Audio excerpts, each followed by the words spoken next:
Hello, good evening everyone. November का GK current affair discuss करने वाले हैं, तो स्टार्ट करते हैं। इसमें क्या क्या कवर करेंगे वो देखिए। पहला है अत्यंत महत्वपूर्ण करंट अफेयर्स नवंबर 2021, बैंकिंग, वित्तीय समाचार, अर्थव्यवस्था, व्यापार, अंतर्राष्ट्रीय समाचार, राष्ट्रीय समाचार, राज्य समाचार, योजनाएं, समिति, समझौता, नियुक्त, इस्तीफे, राष्ट्रीय अंतर्राष्ट्रीय दोनों देखेंगे, रैंक और रिपोर्ट, खेल समाचार, बैठक और सम्मेलन, महत्वपूर्ण समाचार, पुरस्कार एवं सम्मान, महत्वपूर्ण दिन, रक्षा समाचार, विज्ञान प्रौद्योगिकी, पुस्तक लेखक और विविध समाचार, निधन, महत्वपूर्ण बिंदु।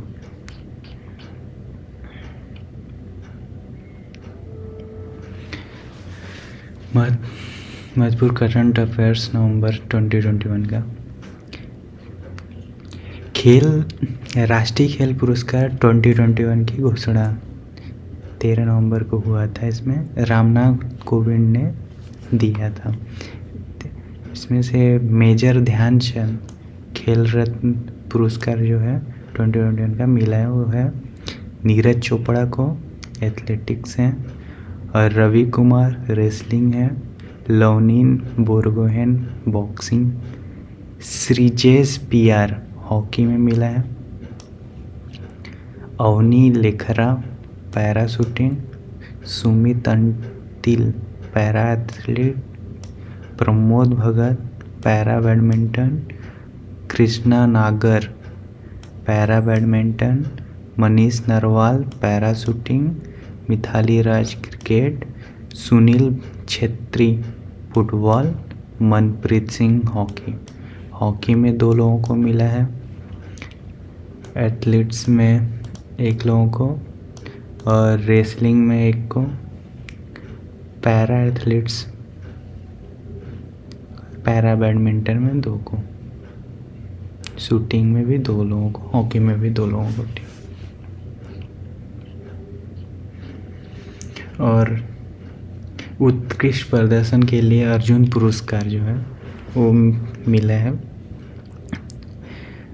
इसमें अरपिंदर सिंह को एथलेटिक्स के क्षेत्र में मिला है और सिमरनजीत कौर बॉक्सिंग में, शिखर धवन क्रिकेट, चड़लवाड़ा आनंद सुंदर Raman Bhavani Devi fencing, Monika hockey, Vandana Kataria hockey, Sandeep Narwal kabaddi, Himani उत्तम परब मल्लखम्ब, अभिषेक वर्मा शूटिंग में मिला है, अंकिता रैना टेनिस और दीपक पुनिया रेसलिंग और दिलप्रीत सिंह हॉकी। अर्जुन पुरस्कार और खिलाड़ी हरमनप्रीत सिंह हॉकी, रुपिंदर पाल सिंह हॉकी और सुरेंद्र कुमार, अमित रोहिदास, वीरेंद्र लाकड़ा, सुमित, नीलकांत शर्मा, हार्दिक सिंह, विवेक सागर प्रसाद, गुरजंत सिंह, मनदीप सिंह, शमशेर सिंह, ललित कुमार उपाध्याय, वरुण कुमार और सिमरनजीत सिंह, इन सबको हॉकी के क्षेत्र में मिला है। ठीक, अर्जुन पुरस्कार। Yogesh Kathuniya para athlete, Nishad Kumar para athlete, Praveen Kumar para athletics, Suhas Yathiraj para badminton, Singhraj Adhana para shooting और Bhavina Patel para table tennis, Harvinder Singh para तीरंदाजी, शरद कुमार पैरा एथलीट। खेल 2021 लाइफ टाइम श्रेणी में उत्कृष्ट कोचों के लिए द्रोणाचार्य पुरस्कार किसको मिला है? कोच टीपी ओसेफी एथलेटिक्स, सरकार तलवार क्रिकेट, सरपाल सिंह हॉकी, आसान कुमार कबड्डी, तपन कुमार पाणिग्राही स्विमिंग। नियमित श्रेणी में उत्कृष्ट क्रोच के द्रोणाचार्य। राधा कृष्णन नायर पू athletics. Sandhya Gurung boxing. Pritam Siwach hockey. Jaiprakash Nautiyal para shooting. Subramanian Raman table tennis. खेल 2021 में लाइफ टाइम अचीवमेंट के लिए ध्यानचंद पुरस्कार मिला है। लेक केसी बॉक्सिंग।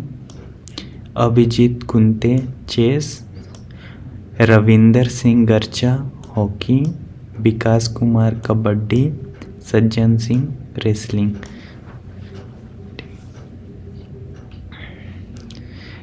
राष्ट्रीय खेल प्रोत्साहन पुरस्कार 2021 नवोदित और युवा प्रतिभा की पहचान और पोषण संयुक्त संस्था जिसके मानव रचना शैक्षणिक संस्थान।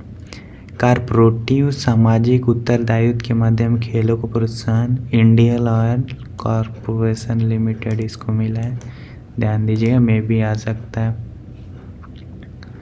मौलाना अबुल कलाम आज़ाद ट्रॉफी 2021 पंजाब विश्वविद्यालय चंडीगढ़।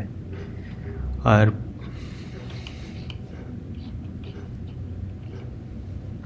पब्लिक अफेयर इंडेक्स 2021 शासन के प्रदर्शन में केरल अव्वल रहा। बेंगलुरु स्थित गैर लाभकारी think tank public affair centre द्वारा पब्लिक अफेयर की रिपोर्ट में छठे संस्करण 18 बड़े राज्यों में शीर्ष पर 3 स्लॉट केरल, तमिलनाडु और तेलंगाना ने लिए हैं। PAI 2021 राज्य सरकार के गुणवत्ता शासन और विशेष रूप से कोविड-19 पर अंकुश लगाने में राज्य सरकार की भागीदारी पर प्रकाश डालता है। PAI पब्लिक अफेयर इंडेक्स, ठीक, ये याद रखिए। इसमें 3 राज्य 18 बड़े राज्यों में से 3 ने शिखर स्लॉट पर किया है। पहला है केरल, तमिलनाडु, तेलंगाना लिए हैं शीर्ष। बड़े राज्यों में टॉपर्स केरल जो है 1.61, तमिलनाडु 0.85, तेलंगाना 0.891। छोटे राज्यों में टॉपर्स सिक्किम, मेघालय, मिजोरम। केंद्र शासित प्रदेशों में टॉपर्स पुडुचेरी, जम्मू कश्मीर, चंडीगढ़। PAI 2021 के बारे में पब्लिक अफेयर इंडेक्स PAI 2021 5 विषयों, 14 सतत विकास लक्ष्यों SDG और 43 संकेतकों के साथ इक्विटी, विकास और स्थिरता के 3 स्तंभों के आधार पर राज्यों और केंद्र शासित प्रदेशों को रैंक करता है। ठीक, PAI इसका ध्यान रखिए। किसके इंडेक्स पे? इक्विटी, विकास और स्थिरता, तीनों को आधार मान के फिर उसमें राज्यों के अंदर पर रैंक करता है। हरभजन सिंह और जवागल श्रीनाथ को MCC की आजीवन सदस्य मिली है। ठीक, ये याद रखने वाली बात है, MCC की आजीवन सदस्यता। मैरीलेबोन क्रिकेट क्लब में MCC 18 क्रिकेटरों की सूची जारी की है जिन्हें MCC पुरस्कार क्लब की मानद आजीवन सदस्य के लिए चुना गया। सूची में 2 पूर्व भारतीय क्रिकेटरों हरभजन सिंह, जवागल श्रीनाथ के नाम हैं। इस साल की सूची में 16 पुरुष और 2 महिला खिलाड़ियों का नाम डाला गया। जो महिला खिलाड़ी हैं टेलर और सारा मैकक्लासन से 18 खिलाड़ियों के नाम देखे गए हैं।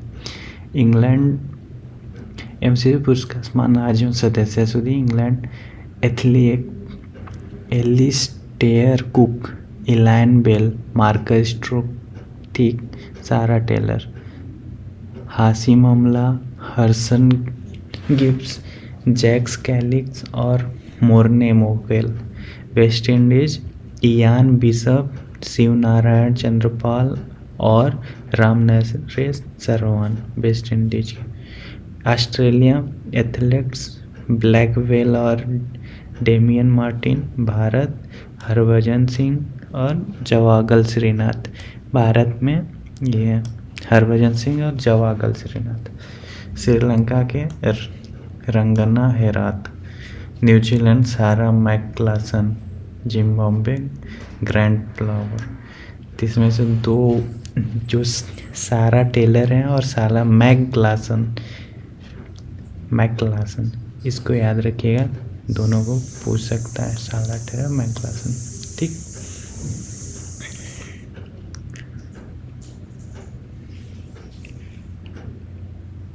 पीएम मोदी ने केदारनाथ में किया श्री आदि शंकराचार्य की समाधि और प्रतिमा का अनावरण। केदारनाथ के पुनर्विकास से संबंधित प्रमुख बुनियादी ढांचा परियोजनाओं का उद्घाटन करने के लिए प्रधानमंत्री नरेंद्र मोदी ने 5 नवंबर 2021 को उत्तराखंड में केदारनाथ का दौरा किया और प्रधानमंत्री ने उत्तराखंड के रुद्रप्रयाग जिले में केदारनाथ मंदिर परिसर में पूर्ण निर्मित श्री आदि शंकराचार्य समाधि अंतिम विश्राम स्थल का उद्घाटन किया और समाधि पर श्री आदि शंकराचार्य की प्रतिमा का अनावरण किया। 2013 केदारनाथ बाढ़ में समाधि क्षतिग्रस्त हो गई थी। ठीक। मूर्ति के बारे में लगभग 35 टन वजन और 12 फीट की लंबी प्रतिमा का निर्माण मैसूर स्थित मूर्तिकार अर्जुन योगीराज द्वारा किया गया है। यात्रा के दौरान पीएम मोदी ने केदारपुरी में 400 करोड़ रुपए से अधिक की पुनर्निर्माण परियोजनाओं का उद्घाटन और शिलान्यास किया। 4 धाम बद्रीनाथ, द्वारका, पुरी और रामेश्वरम सहित देश भर के 12 ज्योतिर्लिंगों और ज्योतिर्पीठों पर प्रतिमा के अनावरण कार्यक्रम का आयोजन किया गया। अक्टूबर के लिए ICC players of the month की घोषणा। पाकिस्तान ने आसिफ अली और आयरलैंड की लौरा डेनानी को अक्टूबर के लिए ICC player of the month चुना गया है। अली ने पुरुषों के पुरस्कार में बांग्लादेश के साकिब अल हसन और नामीबिया के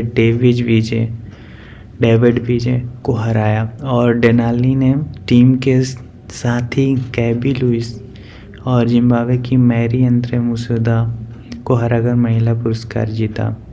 अली ने अक्टूबर में आईसीसी पुरुष टी20 विश्व कप में पाकिस्तान के लिए 3 मैचों में 273.68 की स्ट्राइक रेट में 52 रन बनाकर आयरलैंड की कप्तान डेनाली ने जिम्बाब्वे पर अपनी 3-1 से एक दिवसीय श्रृंखला जीत में शानदार प्रदर्शन किया। ऑलराउंडर डेलानी ने बल्ले और गेंद से कमाल दिखाया। उन्होंने 63 गेंदों पर 189 रन बनाए और 27 रन देकर 4 विकेट भी हासिल किए। पहला पुरस्कार जनवरी 2021 में दिया गया जिसमें विजेताओं की आईसीसी द्वारा महीने man of the player womens players में जनवरी में ऋषभ पंत भारत के हैं, शबनीम इस्माइल दक्षिण अफ्रीका और फरवरी में रविचंद्रन अश्विन को दिया गया था और टैमी ब्यूरोट इंग्लैंड की और मार्च में भुवनेश्वर को लीजेल ली दक्षिण Africa, April Babar Azam Pakistan, Alyssa Healy Australia, Mushfiqur Rahim Bangladesh के हैं, कैथरीन ब्रायम स्कॉटलैंड और जून में ड्वेन कॉनवे न्यूजीलैंड के और सोफी एक्वेलेस्टोन इंग्लैंड की, शकील बांग्लादेश के, स्टेफानी टेलर वेस्ट इंडीज, जो रूट इंग्लैंड के, एमियर रिचर्डसन आयरलैंड के, संदीप लामिछाने नेपाल के और हीथर नाइट इंग्लैंड। अक्टूबर में आसिफ अली को मिला है पाकिस्तान के जो है, लौरा डेनाली आयरलैंड के को भी मिला है। अंतर्राष्ट्रीय पुरस्कार के में अंतर्राष्ट्रीय क्रिकेट आईसीसी पुरुष और महिला क्रिकेट को पहचानने के लिए ICC player of the month प्रस्तुत करते हैं, जिन्होंने किसी विशेष महीने में अंतर्राष्ट्रीय क्रिकेट के सभी रूपों में सर्वश्रेष्ठ प्रदर्शन किया है। आईएसएसएफ प्रेसिडेंट कप में भारत ने जीते 5 पदक। भारत ने 2 स्वर्ण पदक, 2 रजत और 1 कांस्य सहित 5 पदकों के साथ उद्घाटन ISSF President Cup inaugural ISSF President Cup का समापन किया। केवल आमंत्रण टूर्नामेंट पोलैंड के व्रोक्ला में आयोजित किया गया था, जिसमें शॉटगन, पिस्टल, राइफल श्रेणियों में प्रत्येक में शीर्ष 12 निशानेबाजों की विशेषता थी। भारत की मनु भाकर ने 2 स्वर्ण पदक जीते। भारत की मनु भाकर और पदक विजेताओं में शामिल स्वर्ण 25 मीटर रैपिड फायर पिस्टल में से टीम प्रतियोगिता Manu Bhaker, 10 metre air pistol में से टीम प्रतियोगिता मनु भाकर रजत। महिलाओं की 25 मीटर पिस्टल रजत व्यक्तिगत प्रतियोगिता राही सारनोबत को मिला है। पुरुषों की 10 मीटर एयर पिस्टल व्यक्तिगत प्रतियोगिता सौरभ चौधरी को कांस्य जो मिला है। पुरुषों की 10 मीटर एयर पिस्टल व्यक्तिगत प्रतियोगिता अभिषेक वर्मा को मिला है।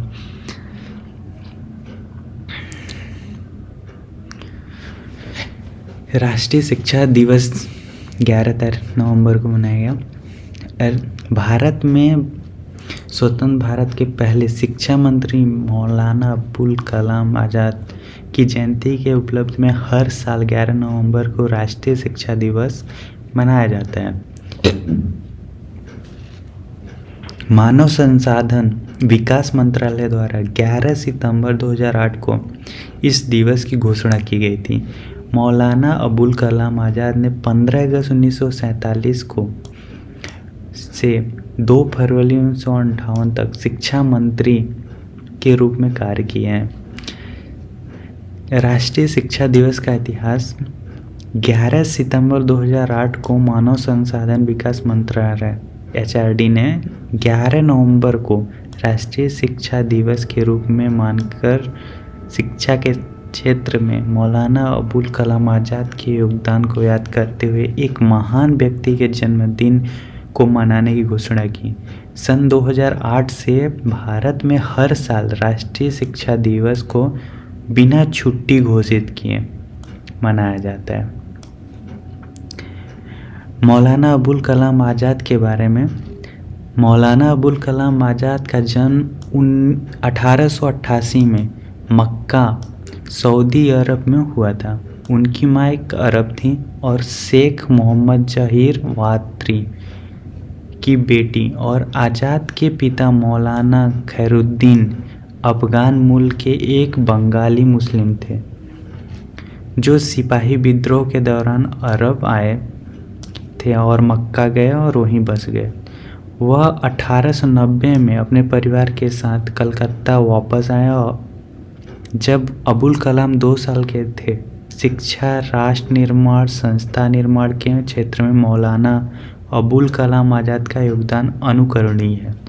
वह भारत में शिक्षा के प्रमुख वास्तुकार हैं, जिन्हें 1992 में मरणोपरांत भारत के सर्वोच्च नागरिक 1992 में उनके मरने के बाद सर्वोच्च नागरिक सम्मान भारत रत्न से सम्मानित किया गया था।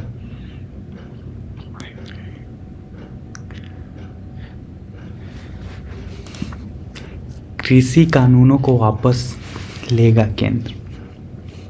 नवंबर में ही ये डिसाइड हो गया था कि कृषि कानूनों को वापस लेना है। प्रधानमंत्री नरेंद्र मोदी ने घोषणा की थी, उन्होंने सरकार के 3 विवादास्पद कृषि कानूनों को रद्द कर देगी और विरोध करने वाले किसानों से अपने खेतों और घरों में वापस जाने का अनुरोध किया। यह घोषणा गुरु पूरब प्रकाश उत्सव पर हुई, जब देश में सिख धर्म के संस्थापक गुरु नानक का जन्मदिन मनाया जाता है। यह फैसला पंजाब और उत्तर प्रदेश के राज्य के चुनावों से ठीक पहले आया है, जहां किसानों के विरोध प्रदर्शन से भाजपा के चुनावी भाग्य को नुकसान पहुंचाने की भविष्यवाणी की गई थी। पिछले साल सितंबर में राष्ट्रपति रामनाथ कोविंद ने संसद द्वारा पारित 3 विधेयकों को अपनी मंजूरी दी थी। आगे क्या है, चूंकि 3 कृषि विधेयक पहले ही कानून में पारित हो चुके हैं, इसलिए सरकार को उन्हें निरस्त करने और दोनों सदनों में पारित कराने के औपचारिक रूप से 3 नए विधेयक लाने होंगे। 3 विवादास्पद बिल। किसान उपज व्यापार और वाणिज्य विधेयक 2020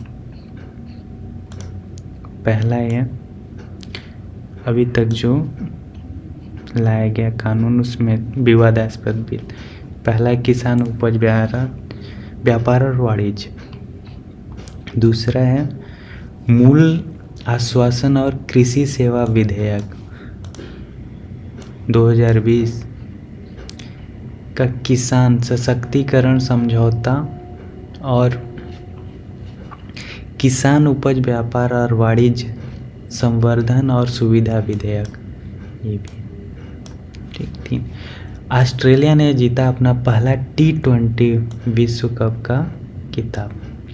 ऑस्ट्रेलिया ने फाइनल में न्यूजीलैंड को 8 विकेट से हराकर अपना T20 विश्व कप खिताब जीता। फाइनल में 173 रनों का लक्ष्य कभी आसान नहीं होता है, लेकिन मार्श ने अपनी शक्ति और पहुंच से इसे डेविड वार्नर 38 गेंदों में 53 रन की कंपनी में पार्क के टहलने जैसा बना दिया, जिन्होंने अपने लिए भाग्य का पहिया भी बदल दिया। उनकी टीम में जीत 18.5 ओवर में हासिल कर ली। मिचेल मार्श को प्लेयर ऑफ द मैच चुना गया। मिचेल मार्श को आईसीसी पुरुष T20 विश्व कप 2021 के बारे में। ICC men's T20 world cup 2021 17 अक्टूबर 2021 को ओमान क्रिकेट एकेडमी ग्राउंड में शुरू हुआ था। फाइनल मैच 14 नवंबर को दुबई में हुआ था, जब टूर्नामेंट की 2 सर्वश्रेष्ठ टीमें ऑस्ट्रेलिया और न्यूजीलैंड एक निर्णायक में मिली थी। भारत में होने वाले आयोजकों भारत में कोविड-19 की स्थिति के कारण यूएई और ओमान में स्थानांतरित कर दिया गया। हालांकि बीसीसीआई इस आयोजन की मेजबानी करता रहेगा।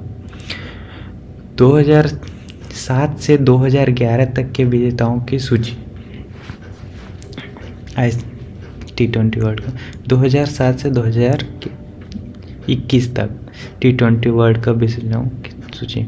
2007 में भारत जीता था, 2009 में पाकिस्तान, 2010 में इंग्लैंड, 2012 में वेस्ट इंडीज, 2014 में श्रीलंका, 2016 में वेस्ट इंडीज, 2021 में ऑस्ट्रेलिया। ठीक, भारत भी एक बार जीत चुका है। हर 2 साल में ये होता है।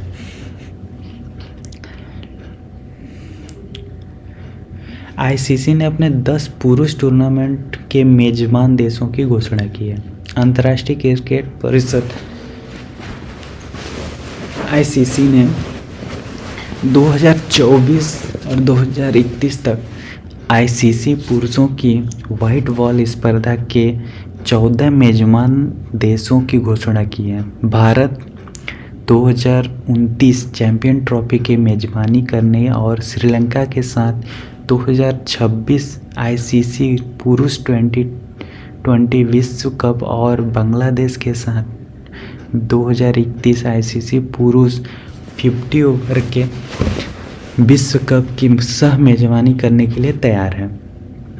मेजबानों का चयन इस एक प्रतिस्पर्धी बोली प्रक्रिया के माध्यम से किया गया था, जिसकी अध्यक्षता मार्टिन स्ट्रोडेन की अध्यक्षता में एक आईसीसी होस्टिंग उप समिति द्वारा की गई थी, जिसमें भारतीय क्रिकेट कंट्रोल बोर्ड के अध्यक्ष सौरभ गांगुली और क्रिकेट वेस्ट इंडीज के अध्यक्ष रिकी स्केट्रिट शामिल थे। आईसीसी आयोजकों में मेजबान 2024 आईसीसी पुरुष T20 विश्व कप में यूएसए वेस्ट इंडीज, 2025 आईसीसी पुरुष चैंपियन ट्रॉफी पाकिस्तान 2025 में। 2026 आईसीसी पुरुष T20 विश्व कप भारत और श्रीलंका 2 देश करेंगे। 2027 आईसीसी पुरुष 50 ओवर वर्ल्ड कप दक्षिण अफ्रीका, जिम्बाब्वे और नामीबिया। 2028 आईसीसी पुरुष T20 विश्व कप ऑस्ट्रेलिया और न्यूजीलैंड। 2029 आईसीसी पुरुष चैंपियन ट्रॉफी भारत। 2030 आईसीसी पुरुष T20 विश्व कप इंग्लैंड, आयरलैंड और स्कॉटलैंड। 2031 आईसीसी पुरुष 50 ओवर वर्ल्ड कप भारत और बांग्लादेश। ये ध्यान रखिए 2031, 2029 में भारत सिर्फ करेगा आईसीसी पुरुष चैंपियन ट्रॉफी का, और 2026, 26, 29, 31 ठीक, और 2025 में पाकिस्तान कर रहा है। 24 में जो होगा वो यूएई और वेस्ट इंडीज। 2021 में रामनाथ कोविंद के स्वच्छ सर्वेक्षण पुरस्कार जो दिए गए हैं। भारत के राष्ट्रपति रामनाथ कोविंद ने नई दिल्ली में आवास और शहरी मामलों के मंत्रालय द्वारा आयोजित स्वच्छ अमृत महोत्सव में स्वच्छ सर्वेक्षण पुरस्कार प्रदान किए। 2021 स्वच्छ सर्वेक्षण पुरस्कारों का छठा संस्करण है, जिसमें 4320 शहरों का सर्वेक्षण किया गया। शहरों को 3 मानकों के आधार पर रैंक किया गया, जो सेवा स्तर की प्रगति, प्रमाणन और नागरिकों की आवाज़ है। एक बार फिर इंदौर को लगातार 5वें वर्ष भारत का सबसे स्वच्छ शहर घोषित किया गया। इंदौर जो कि मध्य प्रदेश का एक डिस्ट्रिक्ट है, इसको 5वें बार भारत का सबसे स्वच्छ शहर घोषित किया गया। इंदौर के बाद गुजरात में सूरत दूसरे स्थान पर है, ठीक, सूरत दूसरे, आंध्र प्रदेश में विजयवाड़ा तीसरे स्थान पे। ये ध्यान देना है, पहला है इंदौर, दूसरा गुजरात का सूरत और तीसरा है विजयवाड़ा आंध्र प्रदेश में। यहाँ पुरस्कार विजेताओं शहरों की पूरी सूची है। सबसे स्वच्छ शहर इंदौर, सबसे स्वच्छ गंगा शहर वाराणसी, सबसे स्वच्छ राज्य 100 से अधिक शहरी स्थानीय निकायों के साथ छत्तीसगढ़। 100 में से देखा जाए सबसे स्वच्छ छत्तीसगढ़ राज्य है अभी तक, जो इस बार हुआ 2021 में। सबसे स्वच्छ राज्य 100 में से कम शहरी स्थानीय निकायों के साथ झारखंड। सबसे स्वच्छ शहर 1 लाख से कम आबादी वाला महाराष्ट्र का बीटा शहर। सबसे स्वच्छ छोटा शहर 1 से 3 लाख आबादी वाला नई दिल्ली नगर परिषद।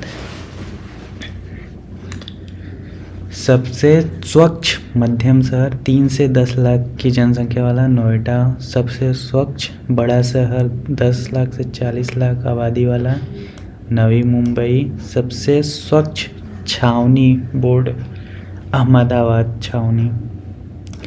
सबसे स्वच्छ जिला सूरत। सबसे तेज चलने वाला छोटा शहर होशंगाबाद मध्य प्रदेश का। नागरिकों की प्रतिक्रिया में सर्वश्रेष्ठ छोटा शहर त्रिपुटी Maharashtra.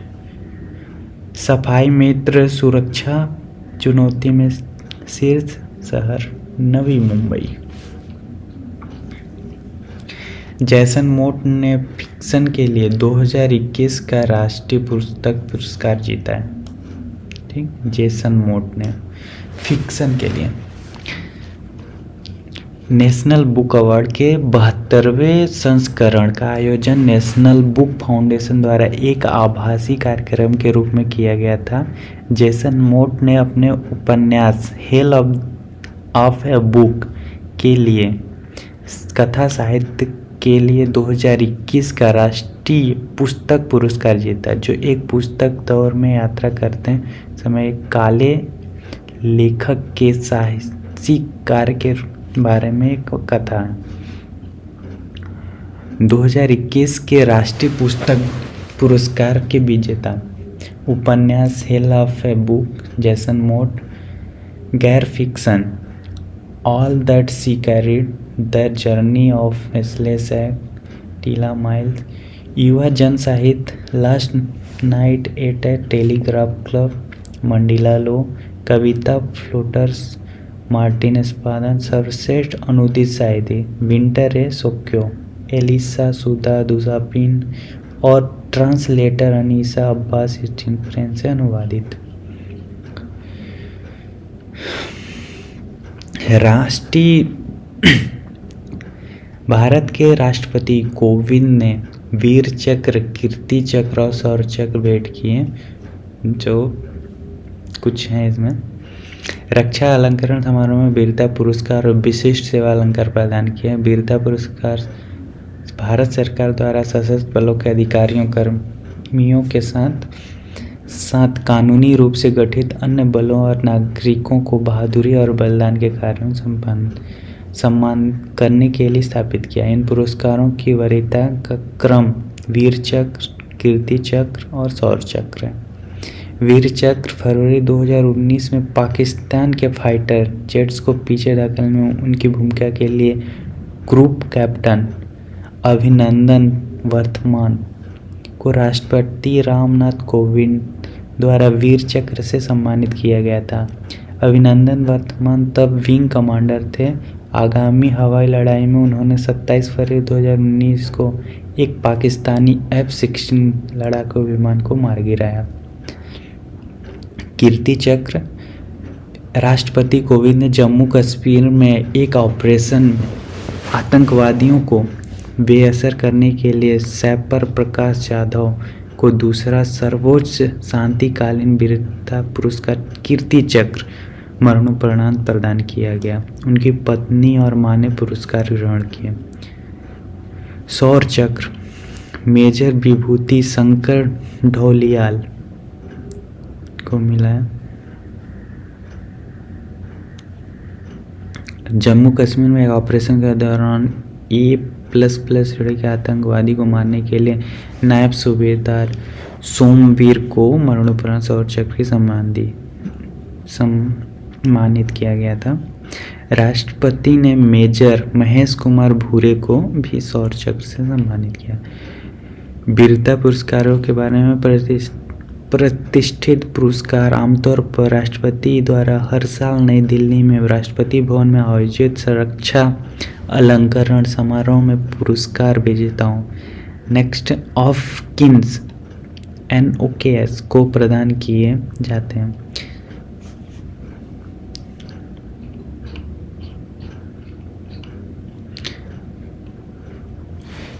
International Emmy awards New York शहर में आयोजित वार्षिक समारोह का 49वां संस्करण था। पुरस्कार ने 1 जनवरी 2020 और 31 दिसंबर 2020 की तारीखों के बीच मूल रूप से US और गैर अंग्रेजी भाषा US प्राइम टाइम कार्यक्रमों के बाहर निर्मित और प्रसारित टेलीविज़न कार्यक्रमों को उत्कृष्ट मान्यता दी। भारत से नवाजुद्दीन सिद्दीकी को सीरियस मैन में उनके प्रदर्शन के लिए सर्वश्रेष्ठ अभिनेता के लिए नामांकित किया गया था।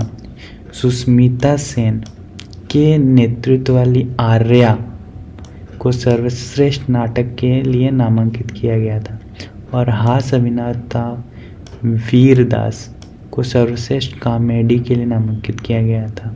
हालांकि भारत उपरोक्त किसी भी श्रेणी में जीत दर्ज नहीं कर पाया। अब तक एमी पाने वाला एकमात्र भारतीय शो दिल्ली क्राइम है, जिसमें 2020 में सर्वश्रेष्ठ ड्रामा जीता है। 2021 अंतर्राष्ट्रीय एमी पुरस्कार विजेताओं की लिस्ट। सर्वश्रेष्ठ अभिनेता देश के लिए डेविड टेनेट सर्वश्रेष्ठ अभिनेत्री एडल्ट मटेरियल्स, सर्वश्रेष्ठ नाटक श्रृंगार तेहरान इजराइल। भारत का 52वां अंतर्राष्ट्रीय फिल्म महोत्सव गोवा में संपन्न हुआ। भारत के अंतर्राष्ट्रीय फिल्म समारोह का 52वां संस्करण गोवा में संपन्न हुआ। पहली बार IFFI के साथ ब्रिक्स फिल्म समारोह की मेजबानी की गई। OTT प्लेटफॉर्मों ने भाग लिया और IFFI में सिनेमा ने के 75 रचनात्मक युवा दिमागों को सम्मानित किया गया। इस कार्यक्रम में मनोज वाजपेयी, रणधीर कपूर, माधुरी दीक्षित, नेने के साथ साथ केंद्रीय सूचना और प्रसारण मंत्री अनुराग ठाकुर और गोवा के CM प्रमोद सावंत ने भाग लिया। IFFI गोवा में पुरस्कार विजेताओं की सूची। फिल्म शूटिंग के लिए सबसे अनुकूल राज्य उत्तर प्रदेश। सर्वश्रेष्ठ अभिनेता पुरुष के लिए सिल्वर पीकॉक जितेन भिकुलाल जोशी। सर्वश्रेष्ठ अभिनेता चार्लोट के लिए एंजेला मोलिना पराग्वे।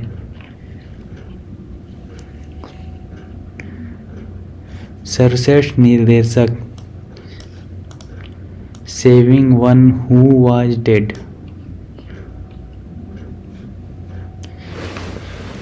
सर्वश्रेष्ठ फिल्म के लिए गोल्डन पीकॉक अवार्ड जापानी फिल्म रिंग वॉन्डरिंग। और विशेष जूरी पुरस्कार Renata Carvalho Brazil. EDL film personality of the year award Prasoon Joshi. Debut feature film के लिए jury special mention the wealth of the world. और एक निर्देशक की सर्वश्रेष्ठ पहली फीचर फिल्म निर्देशक मारी एड्रली की जौहरी।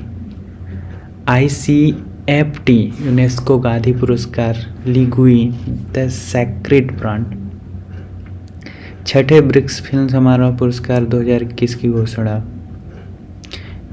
ब्रिक्स फिल्म महोत्सव पुरस्कारों के छठे संस्करण की घोषणा गोवा में भारत के 52वें अंतर्राष्ट्रीय फिल्म समारोह की गई। 20 नवंबर से 28 नवंबर 2021 तक पहली बार IFFI के साथ ब्रिक्स फिल्म महोत्सव आयोजित किया गया था।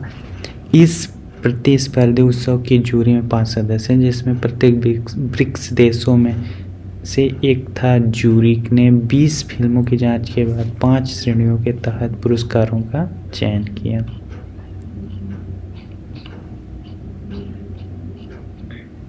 बैंकिंग एवं वित्तीय समाचार।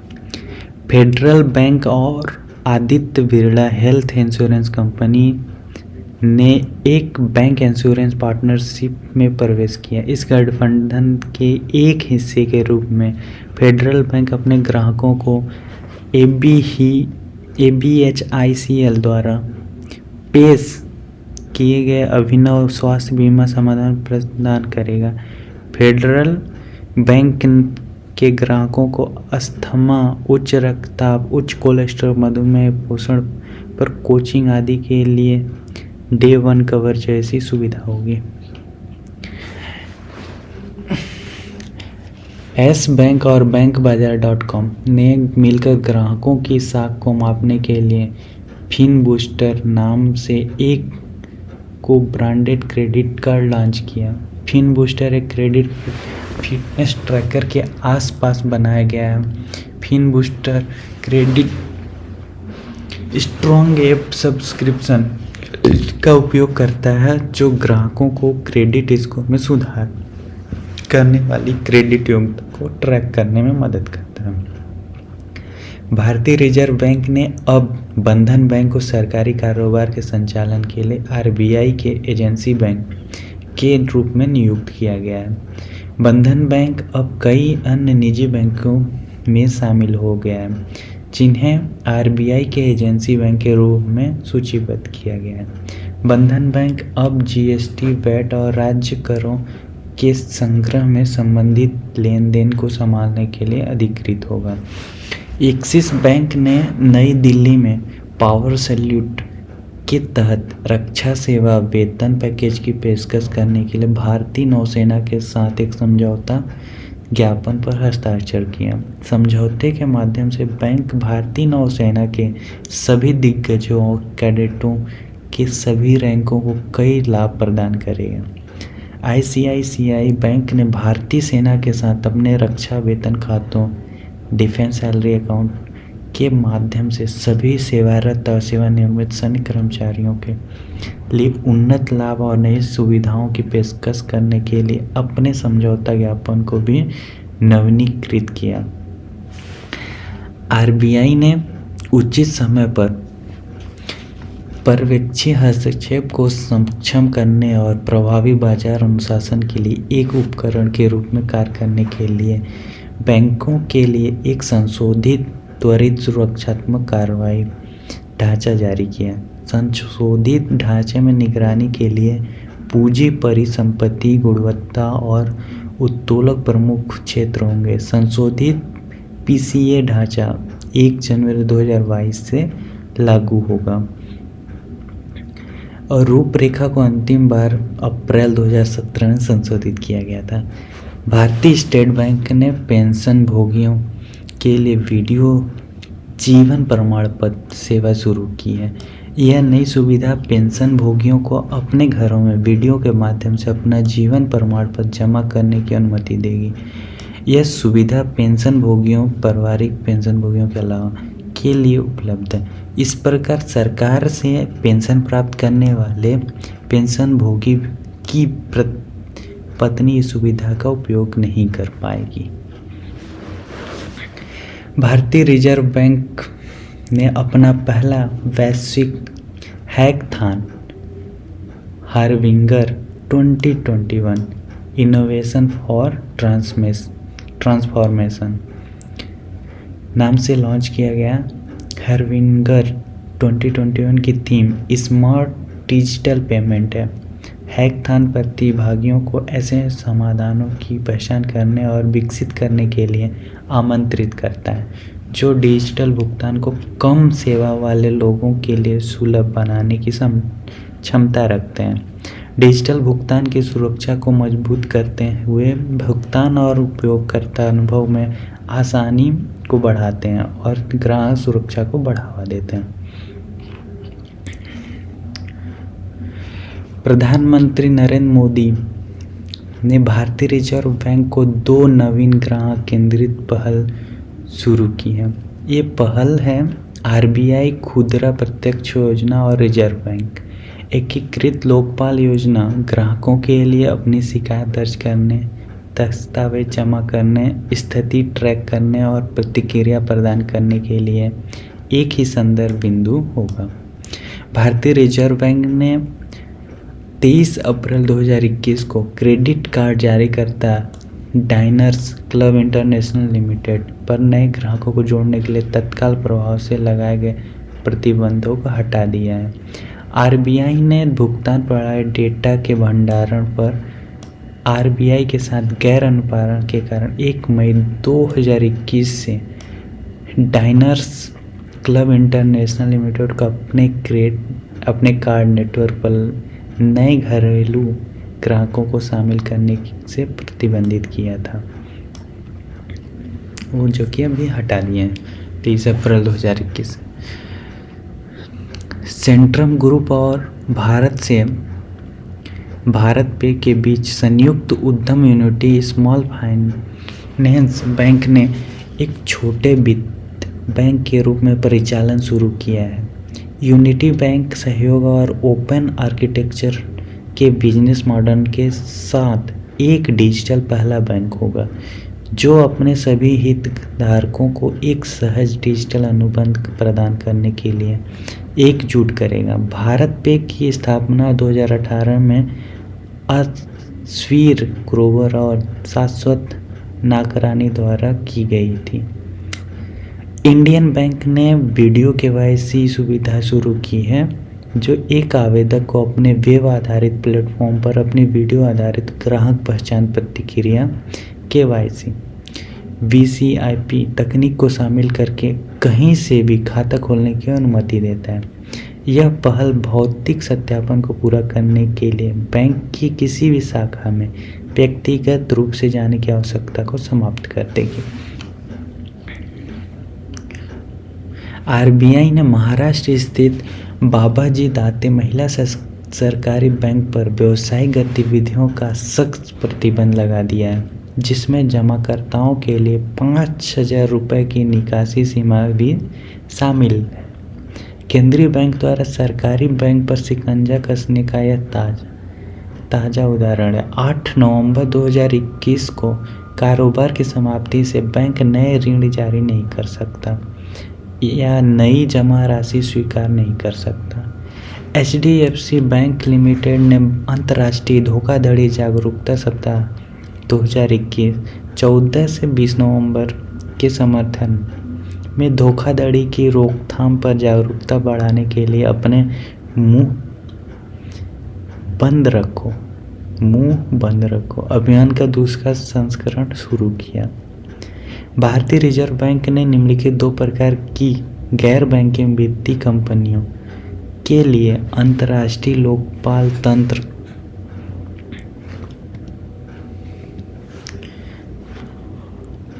शुरू करने की घोषणा की है। यह 2 प्रकार की NBFC 10 या अधिक शाखाओं वाली जमा स्वीकार करने वाली NBFC और जमा न लेने वाली NBFC जिनका परिसंपत्ति आकार 5,000 करोड़ रुपए से अधिक है, जिनका सार्वजनिक ग्राहक इंटरफेस है।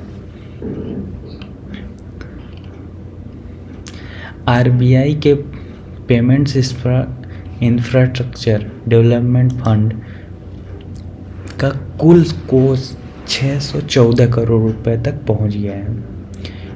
PIDF योजना जनवरी 2021 में आरबीआई द्वारा देश के उत्तर पूर्वी राज्यों पर विशेष ध्यान देने के साथ टियर 3 से टियर 6 केंद्रों में भुगतान स्वीकृति बुनियादी ढांचे की तैनाती को सब्सिडी देने के लिए शुरू की गई थी।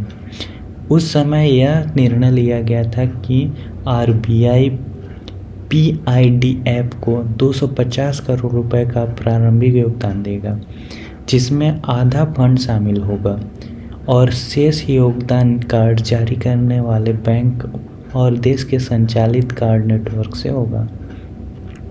भारतीय रिजर्व बैंक द्वारा गठित ऑनलाइन प्लेटफॉर्म और मोबाइल ऐप के माध्यम से ऋण सहित डिजिटल ऋण पर कार समूह ने अपनी रिपोर्ट प्रस्तुत कर दी है।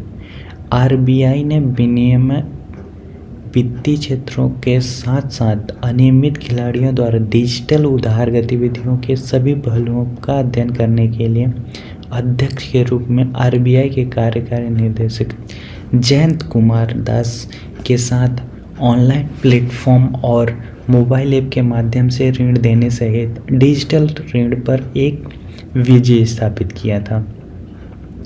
भारतीय रिजर्व बैंक ने आरबीएल बैंक को केंद्रीय प्रत्यक्ष कर बोर्ड की ओर से प्रत्यक्ष कर एकत्रित करने के अधिकृत किया था, जो कि लेखा महानियंत्रक, वित्त मंत्रालय और भारत सरकार की सिफारिश के आधार पर है। अब आरबीएल बैंक के ग्राहक अपने प्रत्यक्ष करों का भुगतान आरबीएल बैंक के मोबाइल बैंकिंग या नेट बैंकिंग प्लेटफॉर्म या शाखा बैंकिंग नेटवर्क के माध्यम से कर सकते हैं। निजी क्षेत्र के ऋणदाता आईसीआईसीआई बैंक ने भारतीय निर्यातकों और आयातकों को डिजिटल बैंकिंग और मूल्य वर्धित सेवाएं प्रदान करने के लिए ट्रेड इमर्ज नामक एक ऑनलाइन प्लेटफॉर्म लॉन्च किया है। ट्रेड इमर्ज के साथ सीमा पार व्यापार परेशानी मुक्त, शीघ्र, सुविधाजनक हो जाएगा, क्योंकि एक ही स्थान पर सेवाओं की एक श्रृंखला की पेशकश की जा रही है। इसलिए कंपनियों को नई टच पॉइंट के साथ समन्वय करने की आवश्यकता नहीं होगी। भारतीय रिजर्व बैंक ने पंजाब और महाराष्ट्र सरकारी बैंकों को दिल्ली स्थित यूनिटी स्मॉल फाइनेंस और बैंक लिमिटेड के साथ समामेलित करने के लिए एक मसौदा योजना का खुलासा किया। Unity finance bank Centrum group और भारत पे के बीच एक संयुक्त उद्यम है। इसमें 1 नवंबर 2021 से एक लघु वित्त बैंक के रूप में परिचालन शुरू किया गया है। समामेलन की मसौदा योजना के अनुसार यूनिटी द्वारा जमा सहित पीएमसी बैंक की संपत्ति और देनदारियों को अधिग्रहण जमाकर्ताओं के लिए अधिक से अधिक सुरक्षा प्रदान करेगा।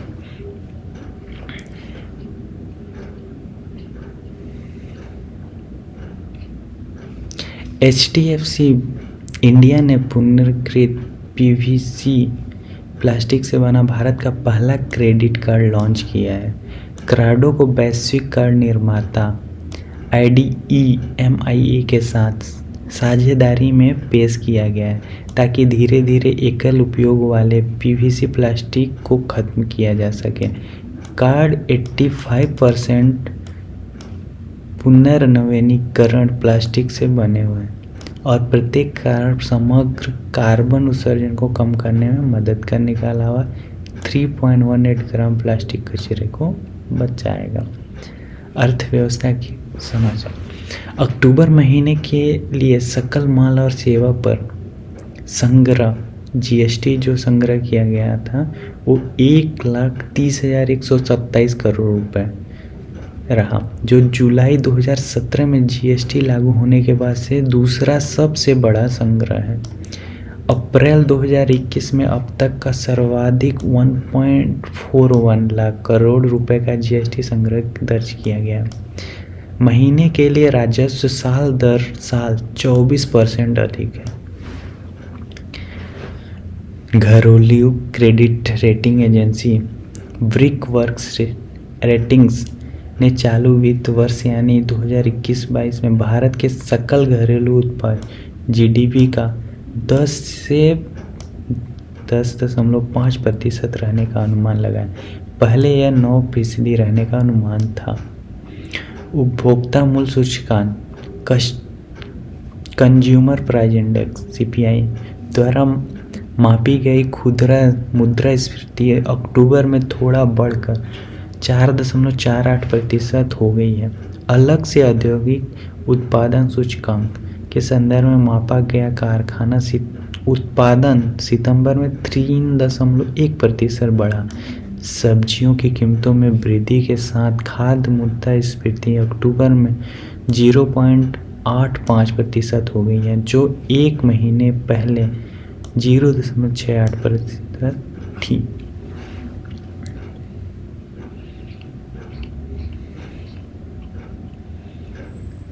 भारत स्टेट बैंक के अर्थशास्त्रियों ने अपनी शोध रिपोर्ट इको-रैप में वित्त वर्ष 2022 के लिए भारत के जीडीपी विकास अनुमान को 9.3 से 9.6 की सीमा तक संशोधित किया है। पहले यह 8.5 से 9% के दायरे में अनुमानित था। ऊपर के संशोधन का कारण कोविड मामलों की संख्या में गिरावट है। वॉल स्ट्रीट ब्रोकरेज गोल्डमैन ने अपने हालिया आउटलुक 2022 नोट में सकल घरेलू उत्पाद जीडीपी के लिए अपने को संशोधित कर 9.1% कर दिया गया। 2022 के 8% के अनुमान से ऊपर था।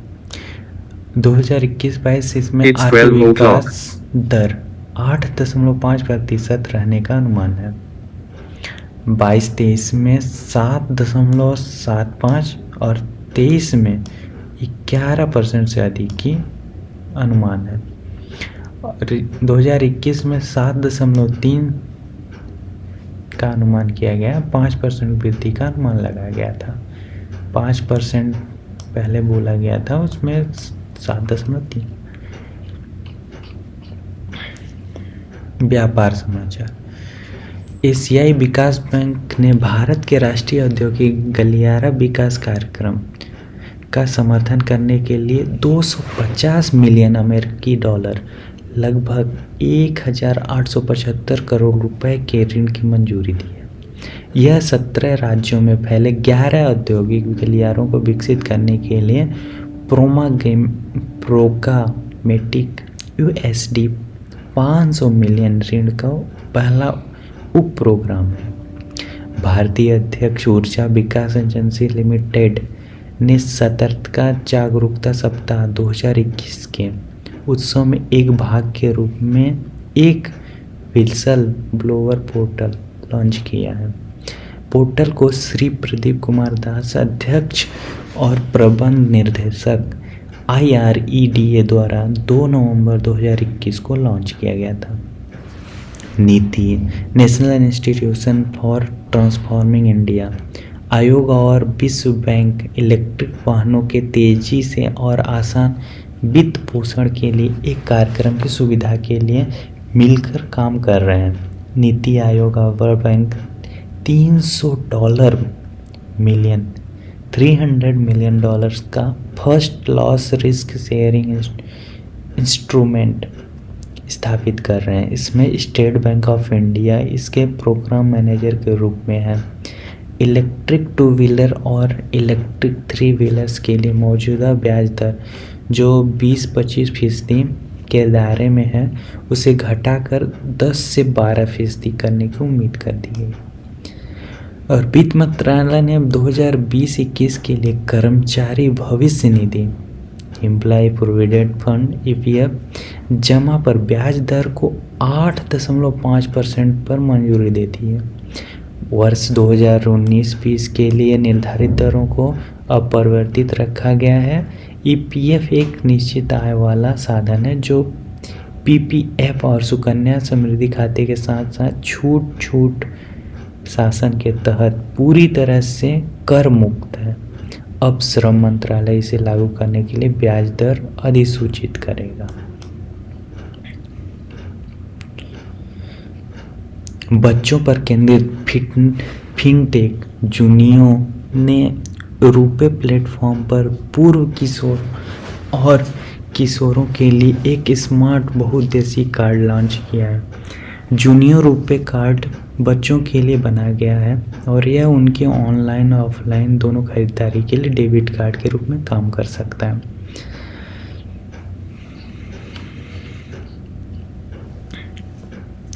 डिजिटल भुगतान फर्म फोनपे ने ऑनलाइन डेबिट और क्रेडिट कार्ड लेन देन के लिए सेफ कार्ड नामक एक टोकन सॉल्यूशन लॉन्च किया। इसमें पहले सितंबर 2021 में RBI ने card of on file tokenisation सेवाओं के साथ साथ कार्ड ऑन फाइल के लिए लागू डिवाइस आधारित टोकनाइजेशन फ्रेमवर्क बनाया था, जिसका अर्थ है कि क्रेडिट या डेबिट कार्ड का विवरण भुगतान में आसानी हेतु व्यापारियों द्वारा संग्रहित किया जाता है।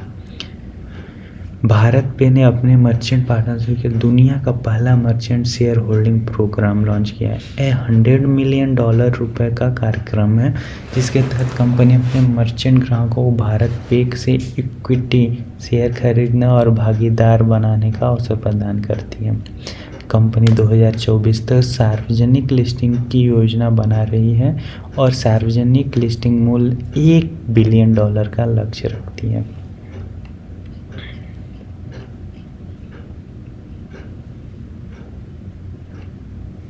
भारतीय रिजर्व बैंक ने निजी ऋणदाता कोटक महिंद्रा बैंक में अपनी हिस्सेदारी बढ़ाकर 9.99% करने के लिए जीवन बीमा निगम को मंजूरी दे दी है। वर्तमान में LIC के पास निजी ऋणदाता में 4.96% हिस्सेदारी है। कोटक महिंद्रा बैंक लिमिटेड को LIC से एक सूचना मिली है जिसमें कहा गया है कि RBI ने बैंक की चुकता इक्विटी शेयर पूंजी के 9.99% तक बैंक में अपनी हिस्सेदारी बढ़ाने के लिए LIC को अपनी मंजूरी दे दी है। अंतर्राष्ट्रीय समाचार। माइक्रोसॉफ्ट कॉरपोरेशन ने बाजार पूंजीकरण द्वारा दुनिया की सबसे मूल्यवान सार्वजनिक रूप से कारोबार करने वाली कंपनी बनाने के लिए एप्पल इंक को पीछे छोड़ दिया है। 29 अक्टूबर 2021 को बाजार बंद होने पर एप्पल लगभग $2.46 ट्रिलियन का था, जबकि माइक्रोसॉफ्ट लगभग $2.49 ट्रिलियन तक पहुंच गया। एप्पल ने एक साल से अधिक समय तक शीर्ष स्थान पर कब्जा किया था। न्यूयॉर्क से कांग्रेस महिला कैरोलिन बी मेलोनी के नेतृत्व में संयुक्त राष्ट्र के सांसदों ने दिवाली को देश में राष्ट्रीय अवकाश घोषित करने के लिए विधेयक पेश किया। सांसद ने प्रतिनिधि सभा में दीपावली दिवस अधिनियम की घोषणा की। ब्रिटेन के स्वास्थ्य नियामकों ने रोग सूचक कोविड-19 मामलों के इलाज के लिए दुनिया की पहली गोली को मंजूरी दे दी है। Medicines and health care products regulatory agency ने कहा, एंटीवायरल मोलनुपिराविर को हल्के से मध्यम कोविड-19 वाले रोगों में अस्पताल में भर्ती होने और मृत्यु के जोखिम को कम करने में सुरक्षित है और प्रभावी पाया गया, जिन्हें बीमारी होने का खतरा बढ़ा है।